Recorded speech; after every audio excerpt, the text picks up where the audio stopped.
स्वामिन्नमस्ते नतलोकबन्धो कारुण्यसिन्धो पतितं भवाब्धौ।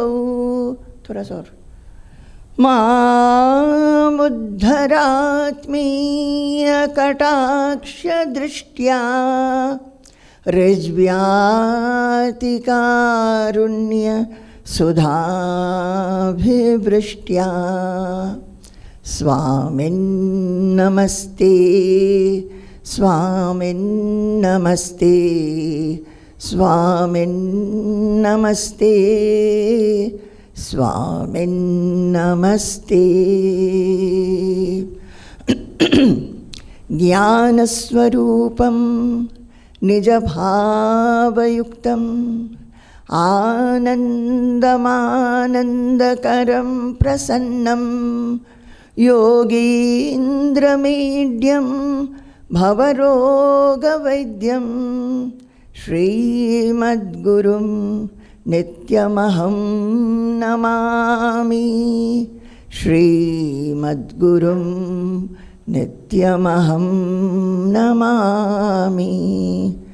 नित्याय सत्याय चिदात्मकाय नव्याय भव्याय परात्पराय शुद्धाय बुद्धाय निरञ्जनाय नमोस्तु नित्यं गुरुशेखराय। नमोस्तु नित्यं गुरुशेखराय। नमोस्तु नित्यं गुरुशेखराय।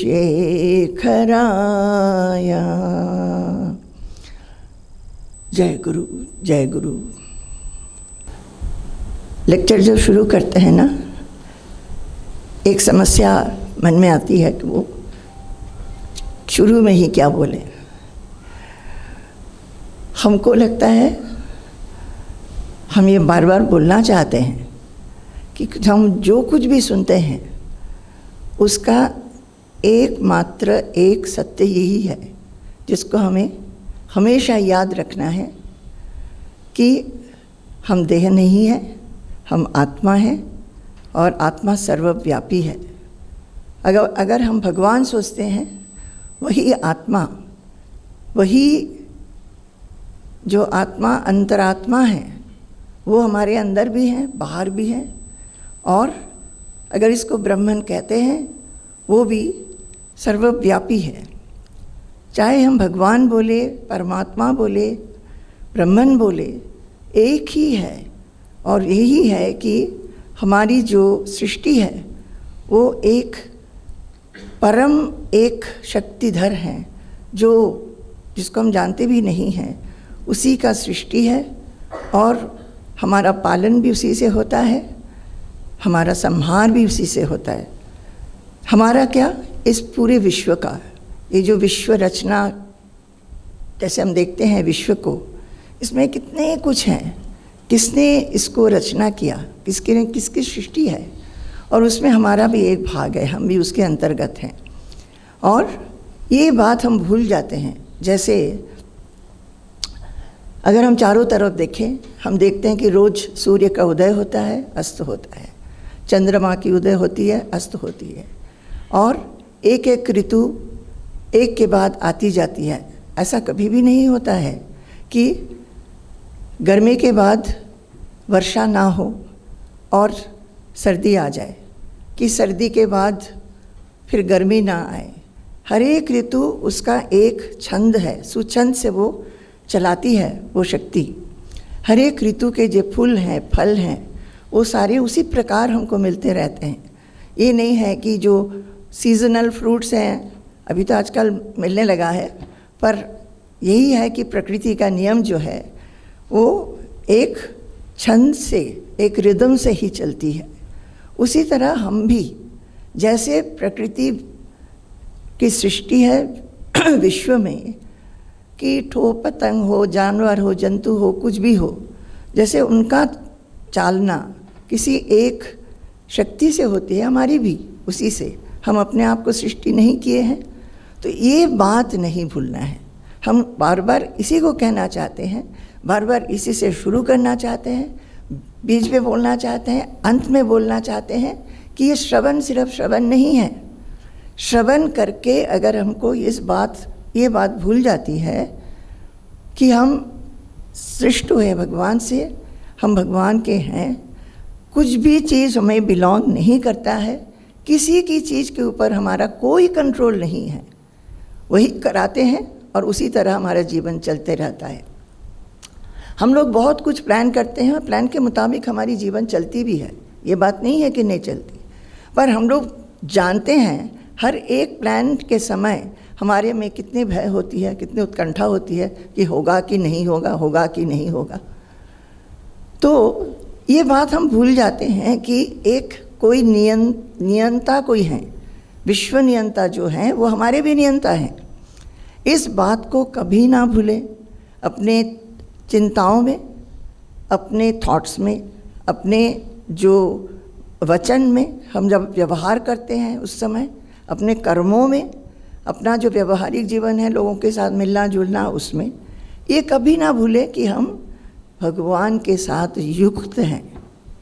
हम लोग भूल जाते हैं उसको। और किस लिए भूलते हैं? क्योंकि हम बचपन से किसी ने सिखाया नहीं। बचपन से लोगों ने, बड़ों ने हमको क्या सिखाया है? पूजा करना सिखाया है, मंदिरों में जाना सिखाया है, मंत्र पढ़ना सिखाया है, यही सिखाया है, उपवास करना सिखाया है, यही सिखाया है कि भगवान को जाके ये चढ़ाओ वो चढ़ाओ और प्रार्थना करो। क्या प्रार्थना करेंगे? कि हमारा सब कुछ भली भांति अच्छा रहे, यही प्रार्थना करने के लिए सिखाया है। हमारे बड़ों ने भी नहीं सिखाया कि भगवान के पास जाके कुछ मत मांगो, बोलो कि भगवान हम शांति, हमारे मन में जो कुछ भी संशय है, भय है, उसको दूर कर दीजिए और मन को पवित्र कर दीजिए। किसी ने नहीं सिखाया, किसी ने नहीं ये बताया कि तुम्हारा स्वरूप जो है वो आत्मा है, वो परिवर्तनशील नहीं है, विनाशशील नहीं है, वो अपरिवर्तनीय है और अविनाशी है। ये किसी ने नहीं बताया। तो अब जब हम सीखते रहे हैं ना, अब हम आप में से बहुत लोगों ने बहुत बार सुना है, सुनते ही आ रहे हैं, पर वो सुनना सिर्फ अपना कर्म नहीं है, धर्म नहीं है। सुनने के बाद क्या करना चाहिए?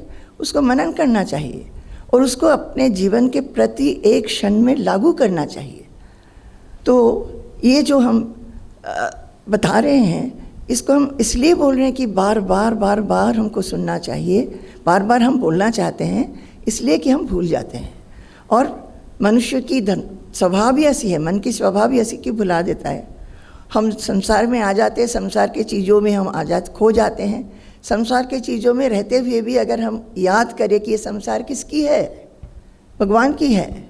जो कुछ भी हम कर रहे हैं वो भगवान के संसार में रहते हुए कर रहे हैं, भगवान की दी हुई देह से कर रहे हैं, भगवान की दी हुई मन से सोच रहे हैं, भगवान की दी हुई बुद्धि से हम निश्चय कर रहे हैं, भगवान की दी हुए अंग प्रत्यंगों से हम काम कर रहे हैं। ये बात अगर हम सोच के इस ज्ञान को अपना लेते हैं तब ये श्रवण की फ़ायदा है। नहीं तो क्या होगा? वो सभी लोग सोचेंगे कब स्वामी जी आएंगे, कब लेक्चर्स होंगे, कितने सारे लेक्चर्स हैं। अरे एक ही है सिर्फ। कई लोग पूछते हैं स्वामी जी आजकल पुष्प समन्वय में बोलते नहीं हैं, क्योंकि वो बोल नहीं रहे हैं, सुन नहीं पा रहे। अरे सुन के क्या करेंगे हम? सुन के अगर जो कुछ भी बोला जा रहा है और हम लोग भी जो बोलते हैं वो एक ही बात बार बार बोल रहे हैं हर एक तरीके से, तो स्वामी जी पुष्प समर्पण में नहीं बोल रहे हैं, सबको बहुत दुख है। पर सुन के आपका जो कर्म है, आपको जो करना है वो आप करिए पहले।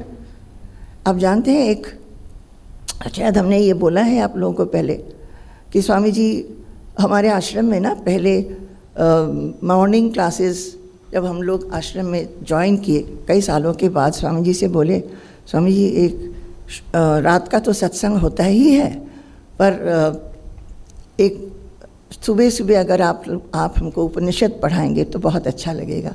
उपनिषद ज़्यादातर ना सुबह ही पढ़ाया जाता है, वो हरिद्वार ऋषिकेश में सुबह ही पढ़ाया जाता है। तो हम लोगों ने कहा था स्वामी जी आप सुबह पढ़ा दीजिए, उपनिषद पढ़ाइए।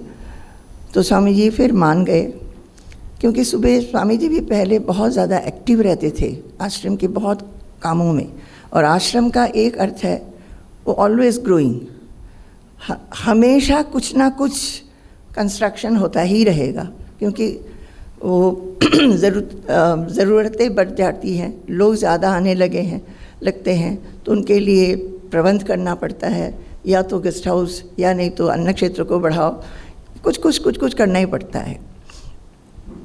तो स्वामी जी उनमें बहुत इन्वॉल्व रहते थे। बहुत उसमें इन्वॉल्व रहने का कारण ये नहीं कि वो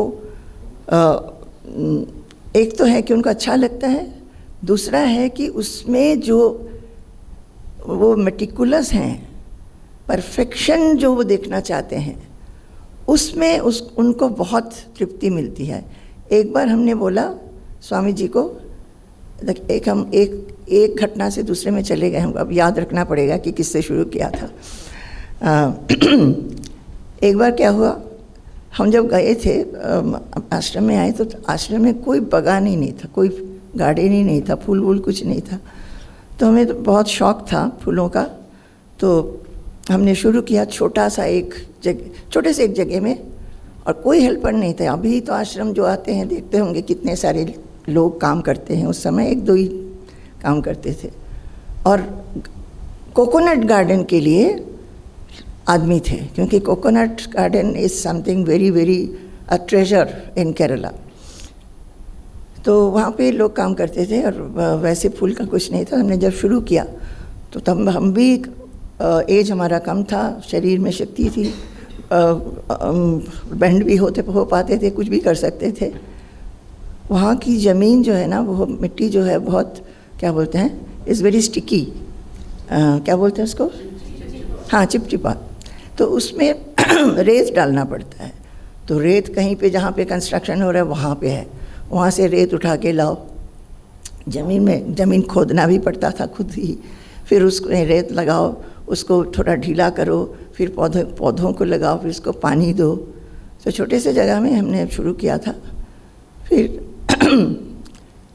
जहाँ कहीं अगर हम कहीं जाते थे त्रिचूर, रास्ते में अगर किसी के घर में देखते थे अच्छा फूल है, तो गाड़ी रोक करके उनसे थोड़ा सा कटिंग लेके आते थे। तो ये सब जब कुछ भक्त लोगों ने जान लिया, तो वो लोग मेरे लिए कटिंग हो या पौधे हो लेके आते थे। तो एक बार मुझे याद है, एक शुरू में पौधा लगाए थे, तो उसमें हम पानी दे रहे थे। तो स्वामी जी हमको बुला रहे थे किसी काम के लिए, तो मैं भी थोड़ा सा 5 मिनट देर हो गया। तो स्वामी जी बोले, why do you have to water the plants, why do you have to add manure. हमने बोला था कि अभी नारियल पेड़ का मैन्योरिंग हो रहा है, उसमें से थोड़ा मैन्योर हमें भी दे दीजिए फूल के लिए। तो स्वामी जी बोले, why do have to manure the plants, plant को क्यों खाद देनी है। तो मतलब देना तो है उनको तो कुछ खाना तो है, पानी देते हैं। बोलते, तुम जानते हो जब मैं छोटा था मेरे पास एक सफ़ेद फूल का एक पौधा था, उसमें कितने फूल आते थे, मैं सिर्फ पानी ही देता था।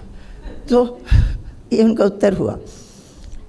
तो एक बार जो हमने फूल लगाई थी, फर्स्ट जो हमने लगाई थी, उसमें जो फर्स्ट फूल खिला, हम खूब खुश हो गए, सबको दिखाने लगे, स्वामी जी को सबसे पहले दिखाने लगे। तो स्वामी जी बोले कि देखो, because you are happy I am happy. और फिर बोले बाद में, जैसे तुम्हें फूल देख के लग रहा है कि कितना अच्छा फूल खिला है, क्योंकि हम अभी ऐसे कंस्ट्रक्शंस हैं कि कारपेंटर काम करता है, वो लोग जब एक परफेक्शन से काम कर लेते हैं, मुझे वही खुशी होती है जो फूल को देख के खुशी होती है। तब मुझे एज अ शिष्या मुझे लगा कि मेरे को फूलों से बहुत अच्छा लगता है, मेरे को मन में पवित्रता। तो ये तो हर एक काम में होना चाहिए, हर एक काम में एक परफेक्शन, एक एक्सीलेंस, ये अगर हम अपना लक्ष्य बनाएं तो वही खुशी हमको रहेगी कुछ भी चीज़ में। तो ये वो पहली वाली कहानी बोलते बोलते ये वाला आ गया। तो उसमें हम लोगों ने स्वामी जी से उपनिषद पढ़ने की वो की, तो स्वामी जी ने बोला ठीक है, 9:30 बजे से उपनिषद क्लास, 1 घंटे की क्लास है। फिर उस समय त्रिशूल से भी बहुत लोग आते थे, बहुत नहीं, बहुत 10-12 जन आ जाते थे क्लास के लिए। और स्वामी जी, उनका रूटीन था सुबह उठ के ही एक बार कौशेट जाएंगे, उस समय गाय भी थे हमारे, और फिर पूरा चक्कर लगाएंगे, जहाँ कहीं काम हो रहा है वो देखेंगे, कारपेंटर्स के साथ बैठ जाएंगे, उनके साथ वो हमेशा बोलते थे कि किस तरह वो लोग पॉलिश करते हैं वो हम देखते हैं। और स्वामी जी का उसको देख देख के उनका एक एग्ज़ाम्पल अभी भी लेक्चर्स में बोलते रहते हैं कि जैसे एक, मानिए एक लकड़ी का कुछ है, उसको जितना हम पॉलिश करेंगे उसके जो छोटे छोटे दाग है उसमें लकड़ी में वो दिखता रहता है। जितना पॉलिश करोगे उतना ही उसका जो इम्प्योरिटीज़ जो हैं वो दिखने लगता है। तो मन का भी वैसा ही है, मन को भी रोज़ पॉलिश करना चाहिए। और पॉलिश करते करते क्या होगा, मन की पॉलिश क्या है, अपने आप को देखो, उसमें अपना इंट्रोस्पेक्शन करो, अपने में क्या क्या कमियां हैं वो देखो और उसको हटाओ। और जैसे ही करते जाओगे सूक्ष्म से सूक्ष्म तरह एक एक इम्प्योरिटीज़ उठते आएंगे और वो हमको दिखने लगेगा। जैसे जब लकड़ी होती है उसमें हमको सब कुछ दिखता नहीं है, पॉलिश करते हैं तो एक एक चीज़ दिखने लगता है। इसको भी थोड़ा पॉलिश करना चाहिए। तो मन में भी जब अगर हम रोज़ इंट्रोस्पेक्शन करते हैं तब धीरे धीरे क्या होता है कि मन की जो छोटी छोटी हमारे में कमियां, हमारे में अवगुण रहते हैं वो ऊपर उठने लगता है। उसको पता चल जाता है मन को, जो पहले पता नहीं लगता था। और कोई अगर दिखा देता था कि तुम में यह है तो हमको गुस्सा आ जाता था। अब अपने आप को समझ में आ जाता है कि ये तो ठीक नहीं है, इसको मुझे दूर करना है। तो वो सुबह उनकी रूटीन तो वैसी थी। तब उन्होंने क्या किया, सब वर्कर्स को बोल दिए देखो 9:30 से 10:30 कोई मुझे कुछ पूछने मत आना, हमको क्लास लेनी है। और उन दिनों में हमारा ये विज्ञान भवन जो हॉल है वो नहीं था, एक हमारा आश्रम बहुत छोटा था। अब के आश्रम में जैसे सामने एक बरामदा है उसी तरह बरामदा ही था। वो बरामदा ही हमारा क्लासरूम था, मीटिंग रूम था, और कोई बाहर से आता था उसी से मिलते थे। गुरु पूर्णिमा में उसी बरामदे में लोगों को खिलाते भी थे। तो वहाँ पे उस बरामदे में हम लोग पढ़ रहे हैं। स्वामी जी ने सबको बता दिया, क्योंकि कोई ना कोई पूछने आता था उनको कि स्वामी जी थोड़ा आके देख के जाइए, आगे हम क्या करेंगे। तो वर्कर्स ने भी समझ लिया कि इस बीच में नहीं पूछना है। पर स्वामी जी जो हैं वो कुछ दिन तो पढ़ाए। उस समय हम लोगों को पहले कठोपनिषद पढ़ाए, केनोपनिषद पढ़ाए, कठोपनिषद पढ़ाए, मुंडकोपनिषद पढ़ाए, फिर मांडुक्य उपनिषद पढ़ाए। ये 4 उपनिषद पढ़ाए थे। फिर धीरे धीरे क्या होने लगा, वो जाते थे 9:30 बजे से पहले अपना राउंड में जाते थे, तो कभी कभी उनको देर हो जाती थी वापस आने में। तो आके एक दिन बोलने लगे देखो कैसे ये वर्कर्स को भी पता चल गया कि मैं भी क्लास लेता हूँ। वो जब तुम लोग घंटी बजाते हो ना, अगर मैं बैठा होता हूँ उनके साथ तो वो लोग बोलते हैं स्वामी जी घंटी बज गई, अब जाइए क्लास के लिए। पर कभी कभी बाद में जैसे तब क्लास थोड़ा आगे बढ़ गया तो स्वामी जी आते नहीं थे। हो सकता है कुछ इम्पोर्टेंट कुछ बताना है, वो वहीं पे बैठे रहते थे। तो कभी 15 मिनट लेट, कभी 20 मिनट लेट, कभी आधा घंटा लेट। तो हम लोग इस समय क्या करेंगे, हम लोग जो श्लोक उन्होंने पढ़ा है उसको सब मिलके कोरस में बोलते थे। पर हमें कभी कभी बहुत दुख होता था कि सारा दिन तो डोमेस्टिक वर्क में चला जाता है। आश्रम की जो डोमेस्टिक वर्क, ये अभी 1 घंटा पढ़ाते हैं, वो उसमें भी से स्वामी जी आधा समय तो आते ही नहीं हैं और आके बस आधा ही घंटा पढ़ा लेते हैं। फिर 10:30 बजे क्लास ख़त्म हो जाती है। बहुत मन में इच्छा था कि ये इन सब उपनिषदों में क्या लिखा है उनको जाने हम। तो मन में दुख भी होता था, कभी कभी बहुत फ्रस्ट्रेशन भी होता था। कभी कभी हम उसको व्यक्त भी कर देते थे, स्वामी जी को बोलते थे दूसरे समय कि आप थोड़ा ठीक टाइम पे आया करिए। हाँ, remind me, I will come. Remind तो करते ही रहते थे पर आते नहीं थे। एक दिन ऐसा हुआ कि क्लास सिर्फ 20 मिनट ही बाकी है जबकि वो लौटे। तो उस दिन हम बहुत ही फ्रस्ट्रेटेड हो गए थे। हमने बोला स्वामी जी अब रोज़ इतना देर से आते हैं, हम लोग देखिए 2 बार 3 बार हम लोगों ने कोरस में सब श्लोक बोल लिए। अब हम लोग को बहुत दुख होता है आप इतना देर से आते हैं। You know what he did? He just looked at me and said, I have taught you many things. Have you learned them? Have you mastered them? Have you tried to apply them in your life? तो हमें लगा कि ये कितनी सच बात है। हम लोग सिर्फ सुनना चाहते हैं, क्योंकि सुनते समय हमारा मन एकदम खाली हो जाता है, हम कहीं हाइट में पहुंच जाते हैं, अच्छा लगता है, सब कुछ भूल जाते हैं, अपना जो भी प्रॉब्लम है सब भूल जाते हैं। पर ये सिर्फ सुनना तो सुनना नहीं है, जो बोल रहे हैं स्पेशली सद्गुरु जो हैं वो किस लिए बोल रहे हैं?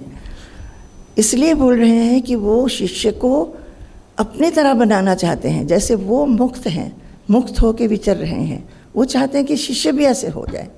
एक शंकराचार्य का श्लोक है ना, जिसमें अभी उस दिन स्वामी जी भी बोल रहे थे, ये पारसमणि होता है, पारसमणि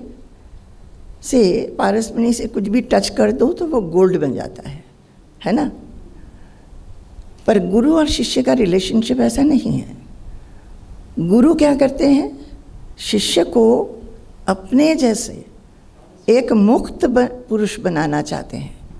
जैसे गुरु अगर शिष्य के साथ संपर्क हुआ तो वो शिष्य अगर अपना साधना करेगा तो वो भी एक मुक्त पुरुष होकर वो भी एक गुरु ही बन जाएगा। पारसमणि में वो शक्ति नहीं है। पारसमणि कैनॉट मेक एनीथिंग अ पारसमणि। गोल्ड बना सकता है पर किसी चीज़ को टच करने से वो एक दूसरा पारसमणि नहीं होगा, समझे आप? पर गुरु का क्या है? गुरु किसी को टच करेंगे और वो अपना साधना करेगा तो he also will become liberated, और वो भी फिर प्रचार करेगा। तो गुरु का लक्ष्य यही है कि मेरे शिष्य जो है वो भी मेरे जैसे मुक्त हो जाए।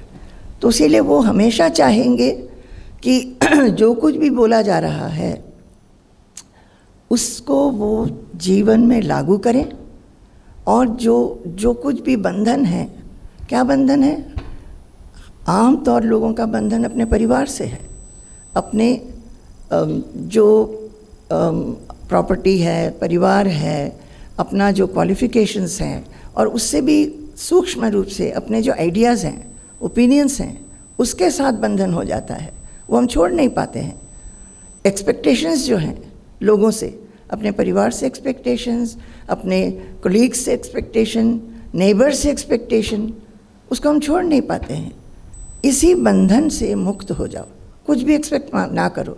ये जो पूर्णाश्रम अभी 23 जनवरी से इसकी बिल्डिंग शुरू हुई, आप जानते हैं कितने बार वो गांव है ना, तो बहुत कुछ प्रॉब्लम्स में हम लोग फेस कर रहे थे, बहुत कुछ प्रॉब्लम। कितना बार हम लोगों ने बोला कि छोड़ दो, लेट अस नॉट प्रोसीड, जितना हो गया है, जिन्होंने दिया था उनको वापस कर दो। और अभी भी उसके लिए तैयार है। उसी लिए ना स्वामी जी सैनिक फार्म्स भी छोड़ दिए, मलेशिया भी एक आश्रम छोड़ दिए। एनी टाइम देखने से लगेगा नहीं, पर mentally always ready to leave everything, because we know that nothing belongs to us, nothing belongs to us. तो ये भावना अब जो गृहस्थ में हैं, स्वामी जी के शिष्य लोग तो गृहस्थ में हैं, let them have everything. Swami ji चाहते कि सभी अपने जीवन को अच्छी तरह कंफर्ट में अच्छी तरह जिए। Let them have everything. मन से जानो कि कुछ तुम्हारा नहीं है, कुछ तुम्हारे साथ जाने वाला नहीं है, तो उसको पकड़ के मत रखो, पकड़ के मत रखो। पर ये भी होता है कि जितना लोग स्पिरिचुअली आगे बढ़ते हैं वस्तुओं के साथ, सामग्री के साथ इतना ज़्यादा अटैचमेंट शायद वो छूट जाता है। आप अपने आप में देखेंगे कि पहले हो सकता था आप लोग को लगेगा कि मेरे पास ये भी होना चाहिए, वो भी होना चाहिए, यहाँ जाना चाहिए, फलाने जगह जाना चाहिए, वो छूट जाता है धीरे। ये खाना चाहिए, वो खाना चाहिए। जो छूटता नहीं है वो है views. and opinions and ideas and expectations from people. उससे छूटना बहुत मुश्किल है। तो कैसे छूटेगा? यही सब सुन सुन के अपने जीवन में देख के, ये भी समझ के कि ये आइडियाज़ को पकड़ के रखने से क्या होगा। एक पूर्णाश्रम में अभी एक औरत आती थी, वहाँ पे तो हम बंगला में ही बोल रहे थे ना। सुबह हम यही वाला किताब लेते थे और ये बंगाली वाला, और शाम को हम श्रीमद् भागवतम लेते थे। तो जो कुछ भी लेते थे हमें लगता है कि हम बार बार हैमर करना चाहते हैं कि आपको इस छोटा सा चीज़ याद रखो कि you are God's and I don't have anything, I have no belonging, I have no control over anything. हम बोलते हैं इतना छोटा एक चीज़ याद रखने में कोई परिश्रम है क्या? कुछ परिश्रम नहीं है। Only thing I know that everybody forgets. अभ्यास करो याद रखने की। जैसे स्कूल में, कॉलेज में हमने कितना अभ्यास किया है, तभी ना हम कुछ बन सके हैं। या नो कोई हाउसवाइफ भी हो, जब एक लड़की की शादी होती है वो खाना भी बनाना नहीं जानती है, खाना बनाते बनाते सीख जाती है, बहुत अच्छा कुक बन जाती है, घर संभाल सकती है, 3-4 बच्चे की माँ है, अच्छी तरह सबको देखभाल करती है। क्यों करती है? अभ्यास से होता है। तो इसमें अभ्यास नहीं करके सब कुछ मिल जाएगा, ये कैसे समझ सकते हैं? ये देखिए ना, बीच में हम ये वाला एक लेटर पढ़ देते हैं आपको। बाबा ने मुझे लिखा था, हमने बाबा को लिखा था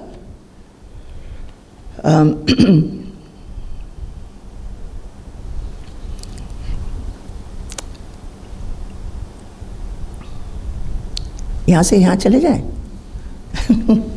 हम भूल जाएंगे फिर हम क्या बोल रहे थे। कोई बात नहीं। हम तो दिल्ली में बड़े हुए हैं, तो हम MSc पास करके हम PhD कर रहे थे फिज़िक्स में। उस समय अचानक, अभी तो हम सोचते हैं कि वो ब्लेसिंग्स था, भगवान की कृपा थी कि हमें अचानक लगने लगा कि इस जीवन में कुछ भी परमानेंट नहीं है। आनंद जो है वो आता है और जाता है। Everything comes and goes. और बचपन से हम लोग सभी लोग आनंद खोजते हैं ना, कि कहीं जाएंगे, कुछ खाएंगे, कुछ कोई गिफ्ट देगा, कि फ्रेंड्स के साथ कहीं जाएंगे, साइट सीइंग जाएंगे, कि सब मिल के कहीं जाकर खाना खाएंगे, कहीं से मिलेंगे, कि मानो कि एग्ज़ाम्स में बहुत अच्छे किए, वो भी सब कुछ हम आनंद के लिए करते हैं, सुख के लिए और आनंद के लिए ही हम करते हैं। फिर हमने देखा कि अरे जो कुछ भी करते हैं वो तो सारा ख़त्म हो जाता है। फिर आगे मन सोचता रहता है कि नेक्स्ट क्या है, नेक्स्ट क्या चीज़ है जिससे बहुत आनंद मिलेगा। उसीलिए लोग, अच्छा किसी की बर्थडे है, किसी की मैरिज एनिवर्सरी है, किसी की वेडिंग है, और नहीं तो कहीं जाना है, प्लान कर लिया साइट सीइंग में चलो, नहीं कि कोई जगह पे जाके खाना खाओ। यही होता है ना कि कोई पूजा है, पर्व है, सब मिलेंगे। So then I started feeling कि अरे आनंद तो रहता ही नहीं है। और उस समय MSc तक जितने फ्रेंड्स थे सारे इधर उधर हो गए। कोई तो रिसर्च कर रहे थे, कोई जॉब करने लगे, किसी की शादी हो गई, पर बिखर गए। तो हमको लगने लगा कि ये तो कोई स्थायी कुछ है ही नहीं। तब डर लगता था कि अपने प्रियजन जो है, अपना जो फैमिली है, उसमें किसी को अगर कुछ हो गया तब डर लगने लगता था। ये तो अवश्यंभावी है ना, अनिवार्य है कि कुछ भी हो सकता है। तो हमको बहुत ही मन में एक वैराग्य आया था कि कुछ भी स्थायी नहीं है। फिर स्थायी है कुछ स्थायी है क्या इस जीवन में? और वो अगर है तो वो कौन जानता है, कौन मुझे बताएगा उसके बारे में? और उसके कारण मेरे अंदर बहुत एक भार हो गया था। हम रात को लेटे लेटे रोते थे, बाहर से किसी को पता नहीं चलता था। दिन में यूनिवर्सिटी जाते थे, उस समय के जो फ्रेंड्स थे उनसे मिलते जुलते थे। घर में किसी को नहीं पता होता था कि आई वाज सो मच, क्या बोलते हैं, एक भार लेके हम चल रहे हैं। उस समय हमको बाबा का पता चला कि ऐसे कोई हैं बाबा, दक्षिण खंड में रहते हैं, गाँव है। और उनको हमने चिट्ठी लिखी। अब उनको हमने क्या लिखा था हमको याद नहीं है, that copy I don't have, but बाबाज all letters I have preserved. तो हमने ज़रूर ये लिखा होगा, मेरे मन की जो हालत थी उस समय, मैंने उस चिट्ठी में लिखा होगा। और हमने उनसे ये भी लिखा था कि दीक्षा लेने की ज़रूरत है क्या, दीक्षा लेने से इस भाव से छुटकारा मिलेगा क्या। मुझे लगता है हमने ऐसा कुछ लिखा होगा दीक्षा के बारे में। तो बाबा ने मुझे एक चिट्ठी डाली। उस समय हम लोग को पता था कि हमने सुना था बाबा गांव में रहते हैं, वो एक सिद्ध पुरुष हैं, महात्मा हैं, पर उनकी तो कोई अर्निंग नहीं है, तो इसीलिए उनको अगर चिट्ठी डाला जाए तो एक एनवलप में डालना चाहिए और एक सेल्फ एड्रेस्ड इनलैंड लेटर उस एनवलप में अपने चिट्ठी के साथ डाल देना, ताकि उनको एक एनवलप या पोस्टेज ना खरीदना पड़े। तो हमने भी ऐसे करके डाल दिया था एक सेल्फ एड्रेस्ड इनलैंड लेटर, और रोज़ रोज़ लेटर बॉक्स में देखते थे कि वो कोई चिट्ठी आया है कि नहीं। और एक दिन देखा कि हाँ आया है। तो जैसे ही हम खोल रहे थे, और हम लोग ऊपर रहते थे, सीढ़ियों से चढ़ रहे थे, खोल के पढ़ने लगे, तो फर्स्ट वर्ड पढ़ के हमारी आंखों से इतने आंसू झरे कि हम और कुछ नहीं पढ़ पाए। उन्होंने क्या लिखा था, मागो, दिस वॉज द एड्रेस।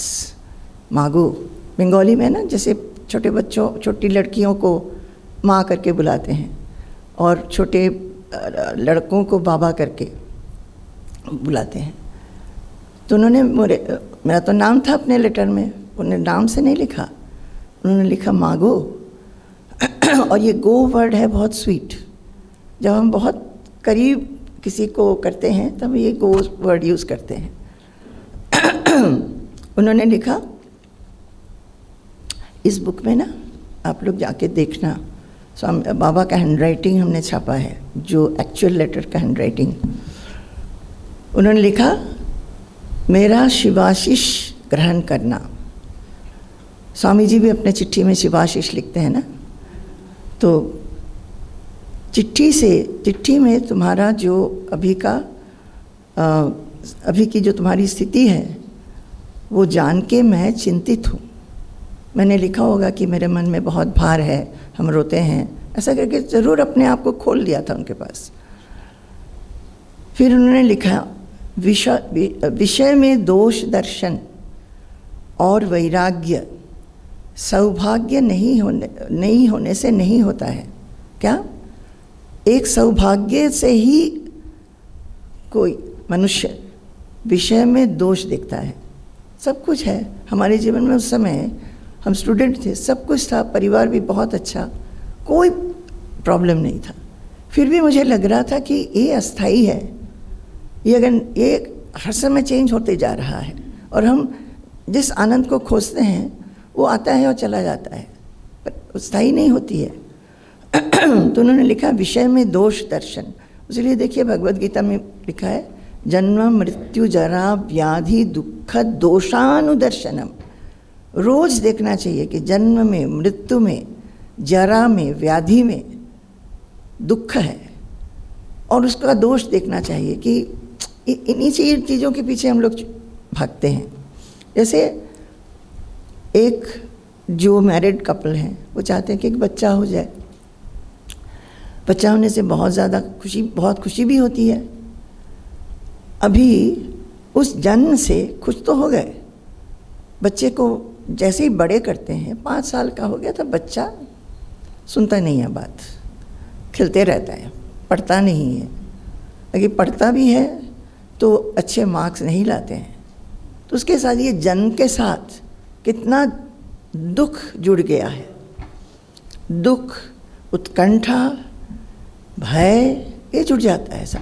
तो इसीलिए उसमें दोष भी देखना चाहिए। जैसे लोग, एक बच्चा का जन्म हुआ तो खूब मनाते हैं, मनाइए ज़रूर, सबको खिलाइए।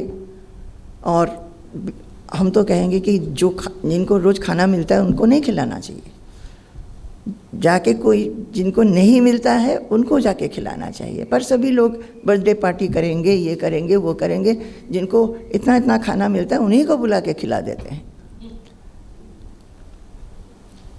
तो इस सब के साथ दुख है, उसको समझ के करिए। ये कोई नहीं कह रहा कि आप ना करिए, पर समझ के करिए, उस ज्ञान से करिए कि ये सब स्थायी नहीं है। मुझे ऐसा कुछ स्थायी आनंद चाहिए, स्थायी सुख चाहिए जो कभी ख़त्म नहीं होगा। तो उन्होंने लिखा, विषय में दोष दर्शन और वैराग्य सौभाग्य नहीं होने से नहीं होता है। तुम्हारा अभीष्ट पूर्ण हो जाए, ये प्रार्थना मैं भगवान से करता हूँ। अभीष्ट अपने सामने क्या लिखा था पता नहीं, हो सकता है हमने लिखा होगा कि एक स्थायी आनंद कैसे मिलेगा, उसकी खोज में हम हैं। फिर उन्होंने लिखा, सब विद्या सीखने के लिए गुरुकरण करना आवश्यक होता है। कुछ भी हम सीखे, उसीलिए ना हमको स्कूल में दाखिल किया जाता है। अगर कोई बच्चा है जिसके पेरेंट्स टीचर्स भी हों, वो घर में बिठा के नहीं पढ़ाते हैं। कहाँ पढ़ाते हैं? स्कूल में पढ़ाते हैं। क्यों? क्योंकि स्कूल में एक सिलेबस है, एक पद्धति है, उससे पढ़ाया जाता है। इसीलिए वो चाहे कितना भी रिनाउंड टीचर्स हो, वो बच्चे को स्कूल में ही डालते हैं। तो सब विद्या सीखने के लिए गुरुकरण ज़रूरी है, ये तो तुम लोग जानते हो, लिखा। पर जो सबसे बड़ी विद्या है, ब्रह्म विद्या, उसके लिए गुरुकरण करना आवश्यक है क्या? ये संशय क्यों है? समझ में आया? हाँ, ये बाबा ने लिखा है। फिर उन्होंने लिखा, हाँ, गुरुकरण और दीक्षा की ज़रूरत है, ये बिल्कुल ज़रूरत है। दीक्षा और गुरुकरण द्वारा बड़ों को स्वीकार किया जाता है कि मेरे से सुपीरियर है गुरु। अहंकार चूर्ण होता है। जब हम किसी को समझते हैं कि मेरे से बड़े हैं, तब हम उनकी बातों सुनने के लिए तैयार होते हैं, नहीं तो हम उनसे आर्गू ही करते रहेंगे, नहीं तो बात नहीं मानेंगे। गुरुकरण द्वारा बड़ों की स्वीकार होता है और अहंकार चूर्ण होता है। अगर तुम्हें समय और मौका मिलता है तो मेरे पास आना। पर वो तो थे वेस्ट बंगाल में, दक्षिण खंड में, और हम दिल्ली में थे। हम डायरेक्टली तुमसे सब सुनेंगे, तुम्हें बताएंगे और जितना हो सके तुम्हें हेल्प करेंगे। आशीर्वाद बाबा, ये लिखा था। उसके बाद 2-3 और चिट्ठियाँ हैं। तो हम दक्षिण खंड के बारे में बता रहे थे, हम एक घटना के बारे में बता रहे थे कि दक्षिण खंड में अभी हम ये वाला किताब पढ़ाते थे सुबह, और श्रीमद् भागवतम, और उसमें भी बार बार यही बात होती थी कि सिर्फ सुनना नहीं, समझिए, आपस में डिस्कस करिए और आपस में बेकार की बातें ना करिए और इसको अपने जीवन में लागू करने की कोशिश करना। तो एक लेडी आती थी, उनको देख के ना हमेशा लगता था कि वो बहुत ही स्ट्रेस्ड हैं। वो बिटवीन 65 और 70 उनकी एज होगी, और सुना कि उनके हस्बैंड नहीं रहे, अकेली रहती हैं। पर गांव में होता है ना, जो और भी रिलेटिव्स आसपास में हैं। तो एक दिन जब हमें प्रणाम कर रही थी हमारे सेशन के बाद में, तो हमने कहा कि आपके आँखों में इतना दुख क्यों है? तो फिर रोने लग गई। फिर बोली कि आपसे मेरे को थोड़ा बात करना है। तो ठीक है, बात की तो पता चला कि हस्बैंड शायद आर्मी में थे, पता नहीं, वो कलकत्ता में थे, वो डेथ हो गई। उनके यहाँ पे घर है, घर बनाया था मकान, क्योंकि गांव में पहले तो मिट्टी के घर होते थे, बहुत लोगों ने अभी पक्का भी बना लिया है। तो हस्बैंड ने अच्छा घर बनाया था गांव में, कि गांव में आके रहेंगे बाद में, रिटायरमेंट के बाद। तो उसके रिटायरमेंट के बाद पहले ही उनकी डेथ हो गई। तो ये आ गई। 2 लड़के हैं, दोनों कलकत्ता में रहते हैं। दोनों के दोनों माँ का कोई खबर ही नहीं लेते हैं, फ़ोन भी नहीं करते हैं, और बहुएँ भी ऐसी हैं।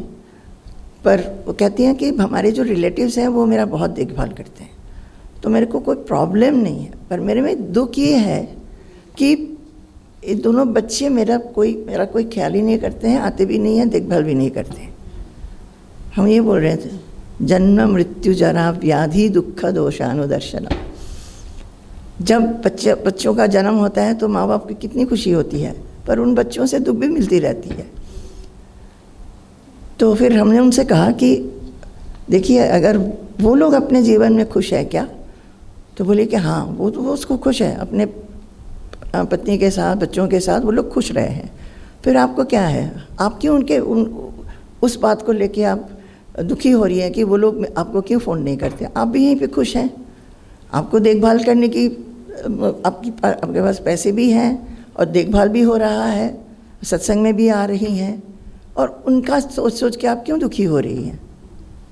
तो शाम को आई जब, बड़े एकदम उज्जवल उनका फेस तो हम बोले, अरे आपकी तो फेस में चंद्रमा दिख रहा है मुझे। तो ये जब कोई बोले, हाँ आपने बहुत ठीक बात बोला, हमने कभी ऐसे सोचा नहीं था कि हम उनके कारण दुखी क्यों हो रहे हैं, वो लोग तो खुश हैं। फिर क्या हुआ? फिर 2 दिन के बाद आके बोलती है, पता नहीं क्या हो गया, अब दोनों के दोनों ने मुझे फ़ोन भी कर दिया। तो ऐसे ही हुआ होगा। तो हम क्या बोल रहे थे? ये बात बोल रहे थे कि सिर्फ सुनना और सुनते ही रहना, इससे आगे निकलकर जो सुना है उसको मनन करना और उसको जीवन में हर पल पर लागू हो रहा है कि नहीं, वो देखना। और उसके लिए बहुत अच्छा ये है कि आपस में लाइक माइंडेड डिवोटीज़ जो हैं, उनसे कहना कि मेरे में कुछ चेंज है कि नहीं, ये थोड़ा बताइए कि आप मुझे जैसा देखते थे उससे कुछ चेंज मेरे में हुआ है कि नहीं। हो सकता है मेरे में कुछ ऐसी चीज़ें आपको लगती होगी, आपको अच्छा नहीं लगता होगा। अब उसमें से कुछ हमें बता दीजिए कि किस चीज़ में मैं चेंज करूं, और हो रहा है कि नहीं, ये भी थोड़ा बताइए। सी बोधयंत परस्परम कथयंतश्च माम नित्यम, एक श्लोक है ना, मत चित्ता मत गत प्राणा, ये बोधयंत परस्परम कथयंतश्च माम नित्यम, ये क्या है? ये सबसे ज़्यादा है ये जो हमारी अध्यात्म विद्या है, उसमें मुख्य है मन को शुद्ध करना है। Mind should become pure, because in the pure mind the self that I M, वो उसका प्रकाश हो जाता है। जैसे मानिए एक मिरर है, मिरर बहुत अच्छा साफ़ किया हुआ है, अच्छा पॉलिश है, तो हम मिरर में अपने आप को एकदम से देख सकते हैं। और अगर मिरर डस्टी है, या नहीं तो मिरर के पीछे से पॉलिश ख़त्म हो गई, तो अपने को नहीं देख पाएंगे। मन वही है। सो ये इसमें अगर आपको आत्मा के स्वरूप में रहना है, सिर्फ हम नहीं कहेंगे, वो आप उस आत्मा का जो लक्षण है, जो निर्विकार, निरंजन, नित्य, शाश्वत, अव्यय, ये जो भाव है, उसका अर्थ क्या है कि चाहे जीवन में कुछ भी हो, मेरे में कोई हलचल नहीं है, अविचलित हम रहते हैं। वो भाव हमारे में है, पर क्यों वो प्रकाशित नहीं होता है? क्योंकि मन शुद्ध नहीं है। मन में जो डस्टी है, रिपल्स हैं, एजिटेशंस हैं, डिस्टर्बेंसेस हैं, एक्सपेक्टेशंस हैं, उसके जो लहरें मन में होते रहते हैं। और जैसे कोई पानी है, उसमें अगर ऐसा ऐसा करके लहर है, आपको नहीं देख पाएंगे अपने आप को। नहीं तो अच्छा क्लीन पानी में, स्वच्छ पानी में अपने आप को दिखता है। ये जो चीज़ें हैं, ये क्यों हो रहे हैं? ये डिस्टर्बेंसेस क्यों, एक्सपेक्टेशंस क्यों? इसको हम हटा सकते हैं क्या? क्योंकि हटाना ज़रूरी है।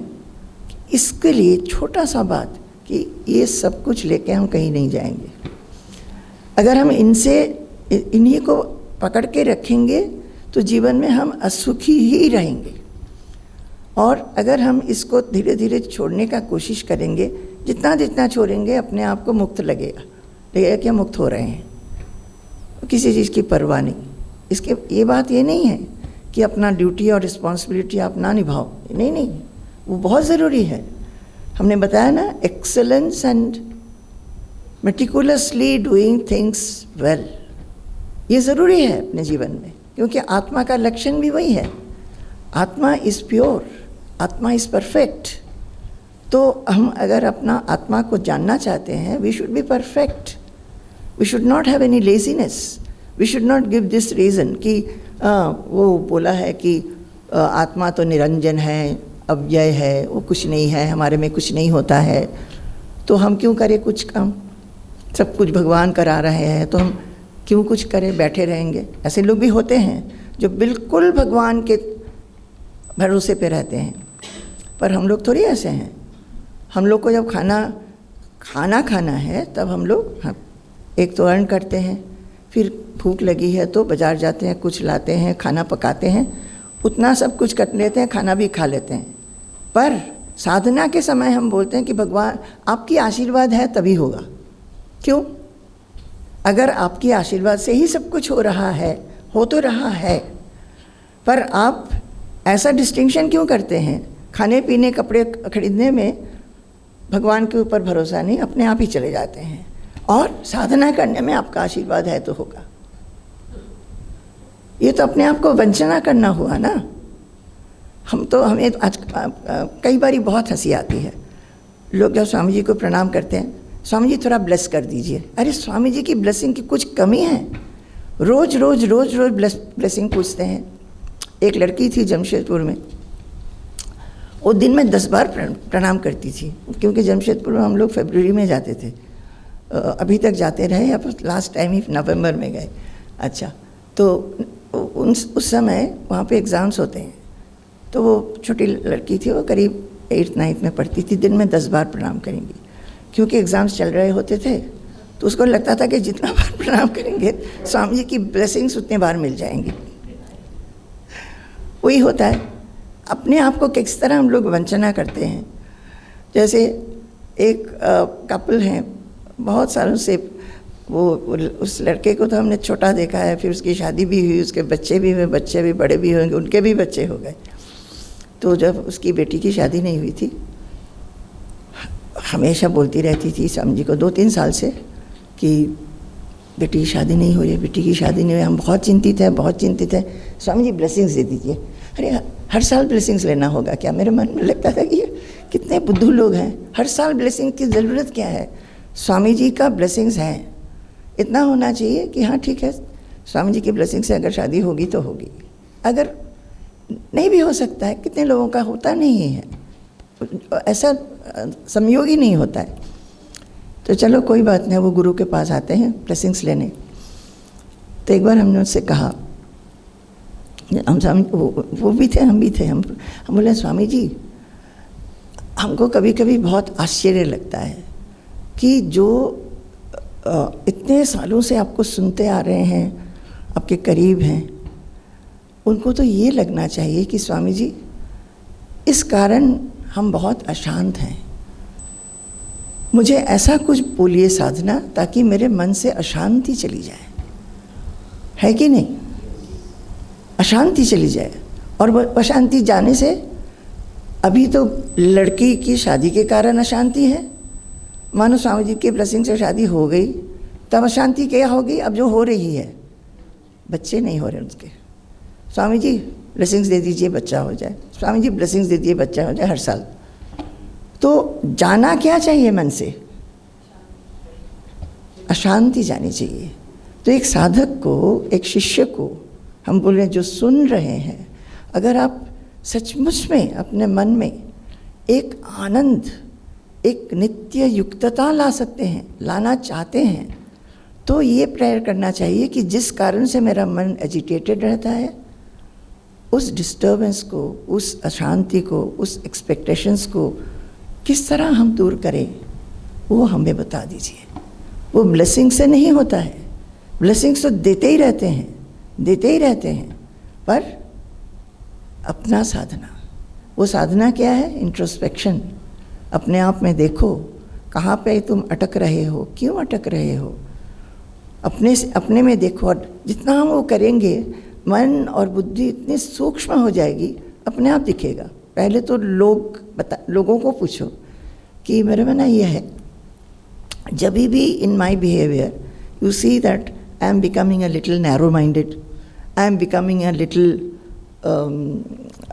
नॉट सिंपैथेटिक टू पीपल, वो मुझे बता दिया करना। अगर कोई सचमुच का फ्रेंड हो उसको बताना चाहिए कि देखो इसमें तुम्हारा व्यवहार ठीक नहीं था। एंड जिसको जो अपने आप को शुद्ध पवित्र करना चाहता है उसको उसके ऊपर वर्क करना चाहिए, या नहीं कि उसको गुस्सा हो जाए कि मेरे में तो ये है ही नहीं, तुमने क्यों ऐसा बोल दिया। खुश होना चाहिए, ब्लेसिंग्स ले, उसको प्रणाम करना चाहिए जाकर। और जैसे इस साधना से हम आगे चलेंगे ना, देखना कि मन और बुद्धि इतनी सूक्ष्म हो जाएगी कि एक एक movement of the mind and बुद्धि आगे आते चलेगी, जैसे पॉलिशिंग का बताया हमने। और उसमें बहुत आनंद है, बहुत आनंद है। हम हमेशा बोलते हैं कि ये पथ इतना आनंदमय है, इतना आनंदमय है, इतना इंस्पायरिंग है कि संसार का सारा काम करते हुए भी इसमें आप आनंद ले सकते हैं। हम लोग तो आश्रम में हैं, हम सब कुछ छोड़ छाड़ के आ गए। अब सब कुछ क्या छोड़ा है? सब लोग, कई लोग बोलते हैं अरे आश्रम में तो आप लोग जो हम लोग घर में करते हैं आप लोग वही करते हैं, पर हम लोग क्या करते हैं? अपने लिए कुछ नहीं करते हैं, कुछ नहीं करते हैं, सब दूसरों के लिए करते हैं। जो आश्रम में आते हैं वो ठीक ठाक रहें, उनकी कोई प्रॉब्लम ना हो, उनको ठीक से खाना मिले, रहने की जगह ठीक हो, और अभी तो दवाई ववाई सब कुछ रखे हुए हैं, और उनको एक ऐसा माहौल मिले ताकि वो घर से आके यहाँ पे शांति अनुभव करें। वो कैसे होगा? जब हम लोग जो आश्रमाइट्स हैं वो हमारे मन में जब एक विस्तृति होगी ना कि हम सबकी भलाई के लिए काम कर रहे हैं, सबको इक्वल समझ रहे हैं, सबको गले लगा रहे हैं, तब वो माहौल बन जाएगा। हम अपने लिए कुछ नहीं कर रहे हैं, सब दूसरों के लिए कर रहे हैं। ये भाव सिर्फ भक्तों के लिए नहीं, वर्कर्स के लिए। और जो हमारे पास आते हैं, जैसे वॉन्डरिंग सन्यासीन्स आते हैं, वो लोग सोचते हैं कि हमने सुना है वॉन्डरिंग सन्यासीन्स पहले आके रुकते थे।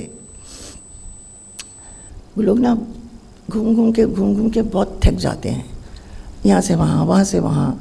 फिर कभी कभी किसी आश्रम में विश्राम लेते हैं। तो नियम है कि आश्रमों में ज़्यादा से ज़्यादा 3 दिन रखते हैं। कुछ ऐसे सन्यासी भी हैं जो कि घूम घूम के कई बार आते हैं। वो लोग अगर कहे हैं कि हमको एक हफ्ता रहना है तो हम रहने देते हैं, रहने देते थे, अभी नहीं देते हैं। कोविड के समय से तो बंद हो गया। After Covid even the police people have told us कि सबका आधार देखना चाहिए और ज़्यादा से ज़्यादा इनको रुकवाओ नहीं। तो ठीक है, हम लोग भी नहीं रुकवाते नहीं हैं, पर खाना पीना किसी भी समय आ जाते हैं। जैसे कभी सुबह आ जाते हैं, आके बोलते हैं नहाएंगे, तो उनके लिए जगह है, नहा लेते हैं, उनको ब्रेकफास्ट खिला देते हैं, फिर बैठे रहते हैं। स्वामी जी को मिलना है तो स्वामी जी को, अभी तो रेस्ट का एक समय है, जो स्वामी जी फ्री हो जाते हैं, नहीं तो नूतन स्वामी जी आके देख लेते हैं। उनको जो कुछ भी चाहिए, हम लोग सन्यासियों का ड्रेस रखते हैं। कई लोगों को ड्रेस की ज़रूरत होती है, कईयों को पैसे की ज़रूरत होती है। कई लोग आके बोले कि मेरे को आँख की ऑपरेशन करानी है, कोई बोलेगा मेरे यहाँ पे ऑपरेशन करानी है, कि पैर टूट गया था, अभी दवाई चाहिए, तो हम लोग हेल्प करते हैं। तो इनका बहुत एक नेटवर्क है, एक से दूसरा, दूसरा से दूसरा, सब जानते हैं। हमने उन लोगों से ही हमको सुनने को मिलता है कि नारायण आश्रम में जाने को बोलते हैं, क्योंकि वहाँ पे सन्यासियों का कदर करते हैं। हाँ, ये नहीं कि उनके ड्रेसेस भी बहुत साफ़ सुथरा नहीं होते हैं, बैग बहुत वो होता है। और एक बात ये है, इनको अगर ज़्यादा चीज़ दो ना, लेते नहीं हैं, बोलते हम लेके नहीं जा सकते, क्योंकि हमको उठा के लेके जाना पड़ेगा। तो वो लोग बोलते हैं कि हम लोग को बहुत सम्मान दिया जाता है, सम्मान से बिठाया जाता है। सन्यासियों को, अगर सन्यासी आते हैं, उनको अलग टेबल पे बिठाया जाता है, अलग से खाना दिया जाता है। कभी उनको प्लेट में खाना देते नहीं हैं, एक पत्ता में, केले के पत्ते में देते हैं, कि ताकि वो किसी और का झूठा प्लेट में ना खाएं।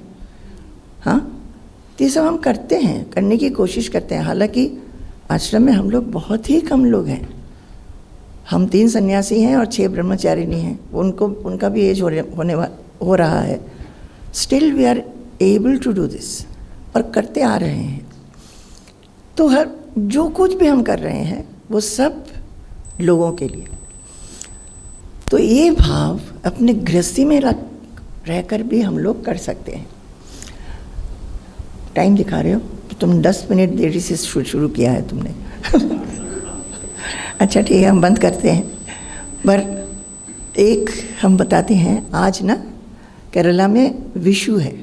विशु जैसे बैसाख का पहला दिन, वहाँ पे विशु बोलते हैं। और वहाँ पे ये 2 वहाँ पे फेस्टिवल्स बहुत क्या बोलते हैं इसको, प्रोमिनेंट है। एक है मुख्य है, एक है ओणम जो कि अगस्त सितंबर में आता है, और एक ये वाला। तो सभी ओणम का होता है 5 दिन का, एक ही दिन का होता है, पर इसमें भी बच्चों को नए कपड़े दिए जाते हैं। और केरला में हर एक इतना पूजा हो, जैसे हमारे सारे फेस्टिवल्स पूजा के ऊपर आधारित है, वहाँ पे वो ऐसा नहीं है। पूजा का भाग बहुत कम है। लोग मंदिर में जाते होंगे, पर उनका जो होता है फेस्टिवल, उसमें पूरा परिवार एकत्रित होकर खाना खाते हैं और स्पेशल मेनू बनती है, उसको करते हैं। और इस विशु वाले दिन एक बहुत अच्छा इनका है, आश्रम में हम लोग नहीं मनाते हैं, पर घरों में माँ जो है ना घर की, वो जो घर में पूजा का मंदिर है उसके सामने बहुत कुछ सजा के रखती हैं कि प्रॉस्पेरिटी, फल, फिर चावल दाल, जो कुछ भी, पैसा वैसा, सोना रूपा, जो कुछ जो जितना कर सकता है। और रात को 3 बजे या 3:30 बजे सब घर में सब लोगों को बुला के, बच्चों को आंखें बंद कर करके उस रूम में आते हैं, और first thing in the morning they have to see that prosperity. ये होता है। तो आश्रम में हम लोग नहीं करते हैं, पर गांव का एक लड़का, नहीं कह सकते, वो तो अबाव 50 है, पर ही इज़ वेरी डिवोटेड। वो हमेशा करना चाहता है। अभी कई सालों से बोलते हैं कि हम करेंगे, तो ठीक है करो। और एक होता है फूलों से रंगोली देते हैं, और एक है कि हर घर में, जैसे ये इसको विशु कन्नी बोलते हैं, तो विशु कन्नी देखना। और उस समय घर की जो सबसे बड़े हैं एज में, वो सबको ना कुछ पैसा देते हैं। तो हमारे आश्रम में वो विशु कन्नी वगैरह नहीं होता था, पर वो पैसा देने का नियम था। हाँ, तो जब पहले हमारे आश्रम में माताजी सुलभा देवी थी, वो देती थी। स्वामी जी बोलते थे कि मैं नहीं देना चाहता, तो और उसके बाद बहुत सालों से अब हम ही देते हैं। तो इस बार जो हम आए हैं विशु में, ज़्यादातर हम लोग आश्रम में ही रहते हैं, क्योंकि सब लोग चाहते हैं। स्वामी जी जब हम लोग आश्रम में आए तब स्वामी जी बोले कि देखो आश्रम में ये सब नहीं है, पर we should facilitate our workers to enjoy this और सेलिब्रेट दिस फंक्शन। तो इसलिए ओणम में और विशु में हम लोग उनको एक तो स्वामी जी उनको कुछ आशीर्वाद के रूप में कुछ पैसे देते हैं सबको। उनको पूछा जाता है कि तुमको एडवांस कुछ चाहिए अगेंस्ट योर वेजेस, वो भी दिया जाता है। और गार्डन प्रोडक्ट्स दिया जाता है। जैसे अभी गार्डन प्रोडक्ट हमारे यहाँ पे क्या है, आम है और नारियल तो है ही है, फिर केला वेला होता है। और दूसरा, पहले तो गाय था तो उससे बटर मिल्क बहुत होता था। तो एक विशु का एक करी होता है जो पक्के आम से, अभी आज केरला में पक्का आम मिल रहा है, तो पक्का आम, बटर मिल्क और कोकोनट से वो बनता है। वो बहुत बहुत स्वादिष्ट है। तो इसीलिए सबको बटर मिल्क दिया जाता था। अभी हमारे पास गाय नहीं है, तो पर हम दूध खरीद के, दही जमा के, बटर मिल्क बना के, आप सोच सकते हैं कि 20-40 लीटर बटर मिल्क अभी 2-3 दिन से बन रहा है। हमारे वर्कर्स तो एटलीस्ट 30 होंगे, और जो हमारे पुराने वर्कर्स थे विलेज के, उनको भी बुलाते हैं कि ये सारा ले जाओ, पैकेट बन चुका है। और इस बार नूतन स्वामी जी दे रहे हैं।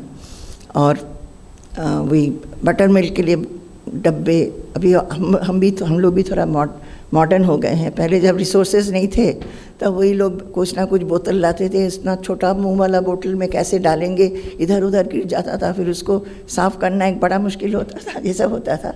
तो अभी हम लोग अभी कैन अफोर्ड, सो उनको भी, और वो उनके काम में भी आ जाएगा, और डब्बा खरीद लेते हैं, उसमें एक मार्क होता है कि इतना सबको देंगे। उन्हीं को पूछते हैं, एक्चुअल उनको ही पूछते हैं कि इतना से होगा, तो पर फैमिली दे देते हैं। एक फैमिली में कभी कोई 3 लोग काम कर रहे हैं, तो वो 3 लोग ले जाते हैं। और उसमें ओणम में उनको पापड़ भी देते हैं, पापड़ खरीद के पापड़ भी दिया जाता है। ओणम में पहले हम लोग जिमीकंद उगाते थे, जिमीकंद भी दिया जाता था। तो ये सब कुछ होता है, अभी भी होता है। तो अभी इस बार हम लोग वहाँ पे नहीं हैं। तो जब इस बार डेट डिसाइड कर रहे थे, हम लोग विशु के पहले लौटना चाह रहे थे, क्योंकि हमें मालूम है कि स्वामी जी लौटना चाहेंगे। तो स्वामी जी को समझाए कि स्वामी जी अभी इतना सारा हमारा ट्रैवल प्रोग्राम हो गया है, अगर आश्रम में भी विशु हो, ओणम हो, हमको रहना है, we are not able to manage the dates. तो स्वामी जी का सबसे पहले देखिए यही बात है, स्वामी जी सबको अपना संतान समझते हैं। स्वामी जी बोले उन लोगों से पूछो पहले कि वो लोग दुखी तो नहीं हो जाएंगे कि स्वामी जी माँ वगैरह नहीं रहेंगी। सब वर्कर्स को बुला के बोले कि देखो हमारा प्रॉब्लम यह है, देख ही रहे हो कितना हम लोग घूम रहे हैं, we are not able to adjust the dates. अगर हम इस बार स्वामी जी और हम नहीं रहें तो दुखी हो गए क्या, नूतन स्वामी जी रहेंगे। तो वो लोग बोले ठीक है, वो लोग भी समझते हैं। हम लोग बोलते हैं कि स्वामी जी बहुत अभी एज भी हो गया है, कितना हम उनको खींचेंगे। हाँ ठीक है। पर 3 जन आए हैं जो कि केरला से आए हैं, और वो उनका बहुत बड़ा पर्व है आज। तो हमने स्वामी जी से बोला कि स्वामी जी आज को तो सद्या बोलते हैं, जो कोई भी निमंत्रण का जो मेनू होता है ना उसको सद्या बोलते हैं। तो हम बोले स्वामी जी आज तो विशु का सद्या बनना चाहिए। तो जो अश्वती छोटी सी लड़की है वो खाना बनाती है, बहुत इंस्पायर्ड है, बहुत इंटेलिजेंट है, बहुत। वो बोलती है कि ऐसा कोई काम नहीं है जो मैं मैं कभी नहीं कहूँगी कि मैं ये नहीं कर सकती। चल ठीक है चलो, वो कहती है उधर। तब ने बोला तुम सांभर और अवियल बना लोगे? उसने बोला हाँ। बोला सबके लिए बनाना होगा? बोला हाँ। तो कल से प्रिपरेशन चल रही है यहाँ पे, कुक्स भी। तो आज विशु का सद्या मिलेगा सबको। हाँ। अब सुबह उठे तो अश्वती आई थी मेरे रूम में, हैप्पी विशु अम्मा। तो हमने बोला ओ हम तो भूल ही गए थे, तो उसका आशीर्वाद दे दिया। फिर बाकी दोनों को देखा, फिर हमने बोला ये तो हम भूल ही गए, वो जो विशु के दिन में पैसा देना होता है वो क्या करेंगे, सबको देते हैं वहाँ पे। तो हमने उनको बोला कि देखो पैसा का तो इंतज़ाम इधर नहीं हुआ है। तो उन लोगों का फेस छोटा छोटा हो गया।